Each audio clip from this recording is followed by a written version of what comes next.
मैं आपको एक इंटरेस्टिंग बात और बता दूं कि जो अंग्रेजी दस्तावेजों का मैं अध्ययन कर रहा हूं उसमें से एक और दस्तावेज है, ये कॉन्वेंट क्या होता है। यूरोप में एक बहुत खराब परंपरा है जो अभी 1950 तक चलती रही। जैसे स्त्रियों को वोट देने का अधिकार नहीं, स्त्रियों में आत्मा नहीं, वो बैंक अकाउंट नहीं खोल सकते, ऐसी ही एक बहुत खराब परंपरा इंग्लैंड में, फ्रांस में, जर्मनी, सभी देशों में कि बच्चों को घर में रखना नहीं, बच्चे पैदा हुए तो अनाथ आश्रम में देना, ये उनकी पुरानी परंपरा है। और कई लोगों ने तो क्या किया है कि बच्चों को पैदा होते ही घर के बाहर टोकरी में रख दिया कि अनाथ आश्रम का कोई आएगा उठा ले जाएगा, लेकिन कई बार कुत्ते उठा ले जाते हैं उसको, भेड़िए उठा ले जाते हैं। यूरोप का जो आधुनिक फिलोसोफर्स में एक माना जाता है ना, रूसो, उसके 5 बच्चे पैदा हुए, 4 को उसने ऐसे ही छोड़ दिया घर के बाहर टोकरी में रख के, 2 को कुत्ते खा गए, 2 को अनाथ आश्रम वाले ले गए। यूरोप में ये बहुत पुरानी परंपरा है बच्चों को लावारिस छोड़ना। क्यों छोड़ना? तो प्लेटो कहता है कि स्त्री और पुरुष के आनंद के क्षणों में बच्चे बाधा हैं, इसलिए मत रखो घर में। ये प्लेटो की शिक्षा है। वो कहता है कि अच्छे नहीं है बच्चे घर में रखना। और वो ये कहता है कि जीवन का चरम तो आनंद ही है, और वो भी शरीर का आनंद है। वो कहता है जीवन तो इसी के लिए मिला है कि हम शारीरिक आनंद की प्राप्ति करें, और बच्चे इसमें बाधा हैं, तो बच्चों को रखना नहीं घर में, तो छोड़ देना।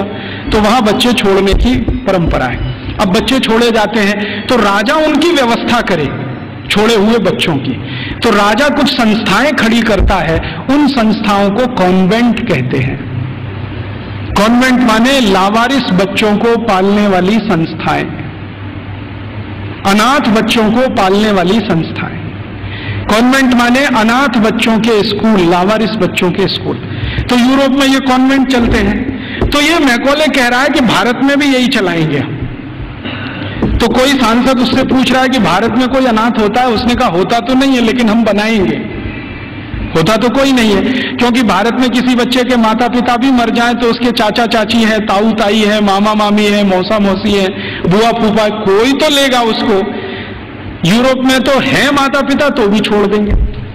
तो यूरोप में ये जो लावारिस बच्चे हैं, इनको पालने के लिए कॉन्वेंट खड़े किए जाते हैं। कॉन्वेंट को चलाने वाले ज्यादातर क्रिश्चियन इंस्टीट्यूट होते हैं या चर्च होता है। राजा चर्च को दान देता है और उस पैसे से ये सब चलते हैं। तो सबसे पहला कॉन्वेंट इस मैकॉले ने भारत में खुलवाया, कलकत्ता में।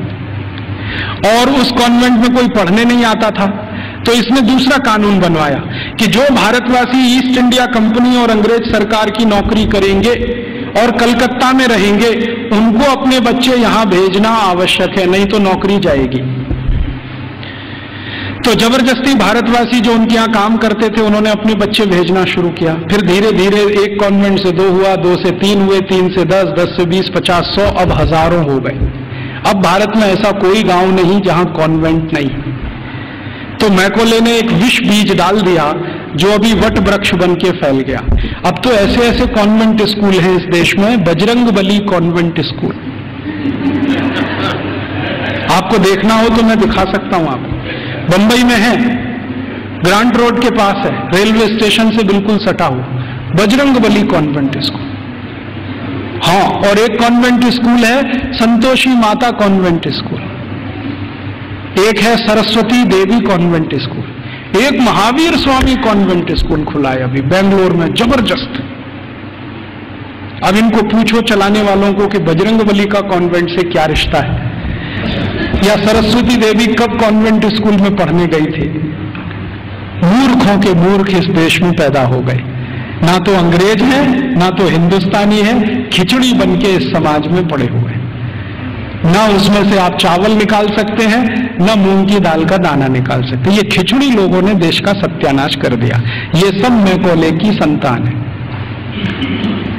मैकॉले तो छोड़ गया कुछ। जब अंग्रेज गए थे ना, तो रिकॉर्ड्स बताते हैं कि 350 कॉन्वेंट स्कूल थे 15 अगस्त 1947 तक। अब शायद वो 30-35 हजार हो गए हों, तो कोई आश्चर्य की बात नहीं।